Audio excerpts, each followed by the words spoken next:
yourself, Salailo Makwidiri.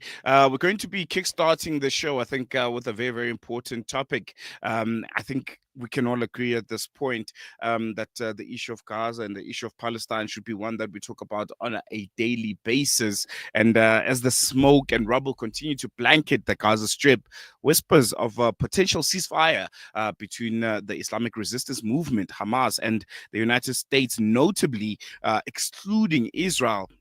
Indirect talks have begun to intensify on various platforms within the strategic policy circles. This morning on News and Views, we interrogate the opaque negotiations allegedly taking place between the settler colonial power and Hamas, a process being brokered bilaterally, and some say bypassing the very regime that has waged a catastrophic and genocidal war on Palestinians for 7 brutal months. This is, I think we can all agree, it's not a pathway to peace or a geopolitical sleight of hand. But what does it mean when an occupying power is circumvented in its own conflict? And crucially, who holds the leverage? The dog or the tail? Reports emerging, including insights from the Media Review Network, suggest that Hamas may be poised to release 10 Israeli prisoners of war and 16 deceased captives, casualties of the ongoing genocide, in exchange for the freedom of thousands of Palestinian political prisoners and the entry of 1,000 humanitarian aid trucks daily into the besieged enclave. It's a deal framed by many as a humanitarian necessity and by others as political theater. What is the actual true calculus behind this proposed swap? What are some of the ethical implications that it might have? And is this really a ceasefire being negotiated under coercion, or the seeds of a longer term or a geopolitical realignment might be upon us? And joining us now to unpack these high-stake developments is Dr. Ahmed Haroon Jezabai, is a political science lecturer at UNISA. And he's also a noted researcher at the Media Review Network and one of good friends of Salam Media and the show. Doc, thank you so much for joining us. Always a pleasure. Really, really appreciate you giving us your time. Shukran, Salilo. Shukran for having me. Yeah, this is quite a strange issue because we all know over decades the power of the Zionist lobby in the United States via APAC, the American Israeli Public Affairs Committee. But we've seen over the last 2 or 3 months that there appears to be an impasse between the United States and its client state. And this, in my opinion, revolves around a misalignment between the United States imperial ambitions in the Middle East and the Zionist entity's plans for a greater Israel. So there is a misalignment there. So this question, as was stated in the press release, whether it's the dog that wags the tail or the tail that wags the dog, is something that has been going on forever. But we've seen over the last month that the United States have bypassed Israel when it came to negotiating a ceasefire with the Houthis in Yemen, where the Houthis agreed to stop attacking American ships, but not stop attacking the Israelis, which is something we haven't heard of. We've seen the United States directly negotiate with Hamas to release the last living American hostage, Eden Alexandra. And we've also seen the United States negotiate with Iran. They're now currently in the 5th round of direct negotiations. So in the past, we would not have seen or heard about this, this misalignment. So there is a misalignment between the U.S. imperial ambitions and this ambition of Israel for the greater Israeli project. It is not as if they are, somehow at war with each other, a cold war with each other. No, when their interests align, as is the case in Egypt, in Syria, where in Syria, for example, Israel has free reign. In Lebanon, they have free reign. But this is because the interest of the United States and the interest of Israel align. But we've seen now in Gaza that these interests are not aligning. Netanyahu Trump rather is quite peeved, if I can put it that way, at Israel. Netanyahu for not being able to decisively end the war. He said that this war is going on for too long, and because of this, he's quite irritated with Netanyahu. And added to that, that the United States imperial ambition and that of the Zionist entities are not aligned. So he's now decided to directly intervene in these negotiations with Hamas in Doha with the help of Egypt and Qatar, but he's bypassing. He's not going through Tel Aviv when it comes to making this deal. He's informing Tel Aviv of what he may be doing, what he may be thinking, but he's not going directly to Tel Aviv as it's been for the last 19 months. I think there is a lot of pressure on the American administration, given that famine is at the brink in Gaza, if it's not there already. We've seen many children, adults are dying because of famine, and this is putting pressure on the American administration. It's also putting pressure on traditional Israeli allies in the West, France, the UK, and so on. So we've seen this misalignment, and now it's playing out, and Hamas is smelling, a potential ceasefire. Now, it does not mean that a ceasefire will happen today, tomorrow, next week, because this is the reason why when I issued the press statement, I said, do we now say who wags the dog? Is it the United States that call the shots, or is it the Israelis that call the shots in Washington? And if a ceasefire happens, we know that the Americans are the one in control. And if it doesn't happen, we know that Netanyahu will sabotage this, and it is the Israelis that control the show. And this will finally settle the question as to who controls who when it comes to this complex relationship between Israel and the United States. I want to go back to your statement. It poses a very provocative metaphor, as you mentioned. Is it the dog that wags the tail, or the tail that wags the dog? In geopolitical terms, can we say, are we slowly witnessing a moment where Israel's autonomy, as you mentioned, is being overridden by American strategic interests?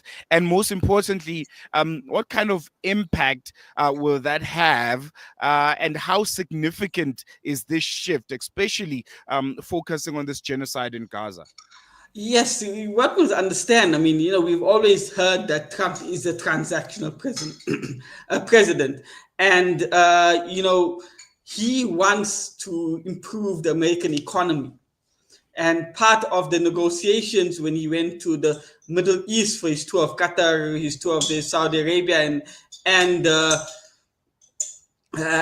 United Arab Emirates, was that he came back with over $3 trillion worth of deals, collectively in some way or another. However, perhaps now we can see that there's some room negotiations between Qatar, for example, especially to try to force a ceasefire, to make the ceasefire contingent upon rather make those deals contingent upon a ceasefire in Gaza.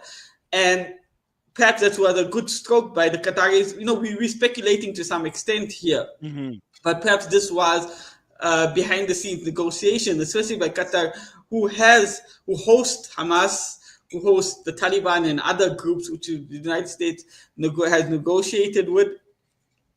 And there is this misalignment. As I said at the beginning, the United States wants compliant regimes in the Middle East. Those regimes have no threat to Israel. But now this conflicts with the Greater Israel Project. For the benefit of your listeners, the Greater Israel Project is Israel is not content with just having the West Bank, not having with Gaza and other parts of historic Palestine. It wants more. It wants to make this Greater Israel Project a reality, which means parts of Lebanon, which means parts of Syria, which means parts of Egypt, parts of Jordan, and even Saudi Arabia and Iraq. This is where the Greater Israel Project, and you would have noted during the Trump's campaign trail that he spoke about Israel being the small country, and Israel is very small. The entire Israel can fit into the Kruger National Park, to put it into perspective. And now these have clashed. America wants compliant Arab regimes. It's got compliant Arab regimes, but now those interests are misaligned and are conflicting with the interest of Israel, which wants to expand, which is now Trump is trying to put his foot down and to ensure that there is a permanent ceasefire in Gaza. And this is what Hamas have said, and our contacts within Hamas have said that, it is not going to be although its first phase is a 70-day ceasefire in exchange for a few thousand, aid trucks a day and so on, but they will only sign if there are American guarantees, and they want a handshake with Steve Witkoff, Trump's special envoy to the Middle East, and Khalil al-Hayya, who is heading Hamas's negotiating team. So they want it in front of the world, not some backdoor signature as they did the last time deal and so on. Now, and this is a good strategy by Hamas, because it makes sure that now the whole world sees Steve Witkoff's shaking Khalil al-Hayya's hand, and if they go renegade on this agreement, we'll know who broke the agreement, and it will be a PR nightmare for the United States. So at the moment, the situation is ripe for a ceasefire, but whether Netanyahu is able to sabotage this, and believe me, he's actively trying to sabotage it, and his right-wing goons, Bezalel Smotrich, Itamar Ben-Gvir, and others, whether they are able to put enough pressure on Netanyahu to sabotage this deal in one way or another, will ultimately determine, whether it is the tail that wags the dog or the dog that wags the tail. Really, really like that one. I want us now to talk about the role of resistance.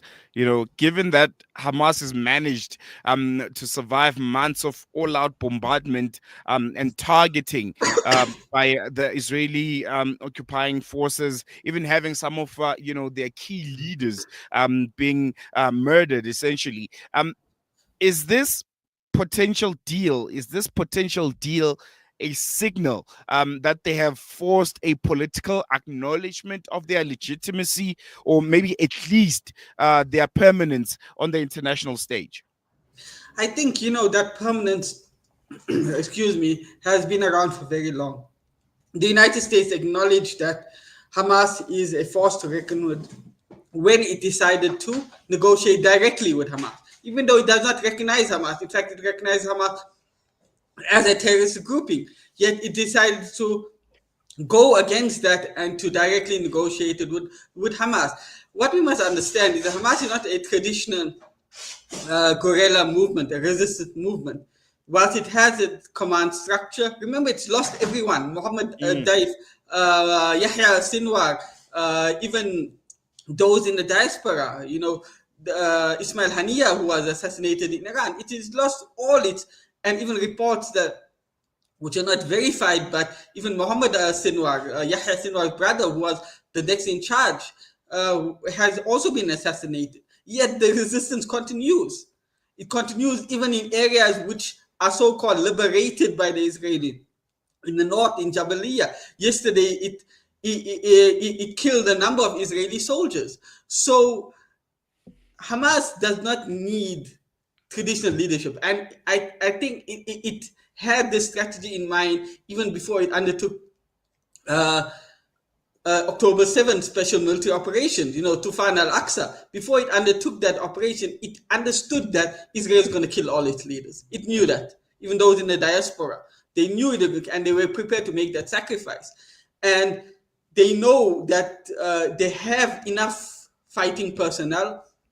They've actively recruited during the course of the war, the course of the genocide, rather. They've actually recruited, and they're able to train those who they've recruited simultaneously whilst fighting on other fronts. So they've constructed their own legitimacy. They've made themselves a force to be reckoned with. Don't be surprised soon, even if the Israelis acknowledge that. I mean, the Americans have said long time ago that Hamas cannot be defeated. Okay, even if you kill all Hamas soldiers, Hamas is an ideology. Israel has even said that even within Israeli rank, they understand that Hamas, within its military leadership, that Hamas cannot be defeated. It's an ideology, and it's an ideology of liberation. And now that we've seen the Americans directly negotiating with it, has isolated Netanyahu. And the resistance will continue. We're in a bit of a dormant stage where resistance continuing very strategically, because the Hamas understands that they cannot compete with F-16 and F-35 fighter jets and Merkava tanks and quadcopters and all of this military hardware, the latest military hardware in the region. They cannot directly, so they are engaging very strategic battles on certain fronts and then retreating back into the tunnels to regroup and to re-strategize. So we're in that phase of the war, and this can go on for very, very long, and Americans know that. So which is why, again, we see this misalignment between American and Israeli interests, and which is why we see a potential ceasefire. And I must say potential, because we cannot be certain. Ultimately, whether we see one or not, as I mentioned a few times now, depends on who calls the shots in Washington. I want to touch on some of the terms, of this, negotiations. There are talks of, 10 live captives and 16 bodies being exchanged, for a ceasefire deal, essentially. What does it say, about the international order when you have 10 live captives and 16 bodies being exchanged for thousands of political prisoners and food aid coming into Gaza? I mean, just looking at the scales, it's a bit mind-boggling, eh? Yeah, I think what we must understand is that international law, as people like to frequently refer to it over the last 20 months, whatever it entails, is dead. In fact, it was never alive to begin with. I've always said this, that international law was constructed to stop another Holocaust of Jews. It was not meant for everyone else. It was not meant for Africans. It was not meant for Muslims. It was not meant for those in Latin America. Remember, what we must understand is that international law was, the Holocaust was a genocide against white Europeans. Okay? So they had to construct a regime to ensure that white Europeans are not massacred again. So now we have a situation where, brown and Semitic people, Arabs, are being attacked and being subjected to another Holocaust. In Gaza, now they have to put up a pretension that international law is for everybody. Well, it was never meant for everybody, in my opinion. I've said this on a number of platforms.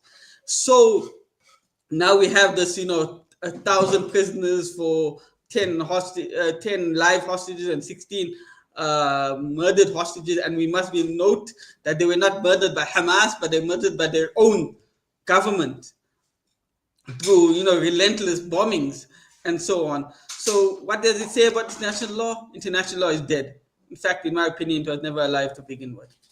And I think we're going to leave it on that very, very powerful note, Dr. Chesbai. Thank you so much for joining us. Always a pleasure and very, very, insightful talking to you right here on Salam Media. And I hope we catch up again. Really appreciate it. Shukran. Assalamu alaikum wa rahmatullahi wa barakatuh. There you go. That was Dr. Ahmed Jezebhai, researcher at the Media Review Network and also lecturer at UNISA. And yeah, very, very interesting conversation. The US once again in a so-called peace broker.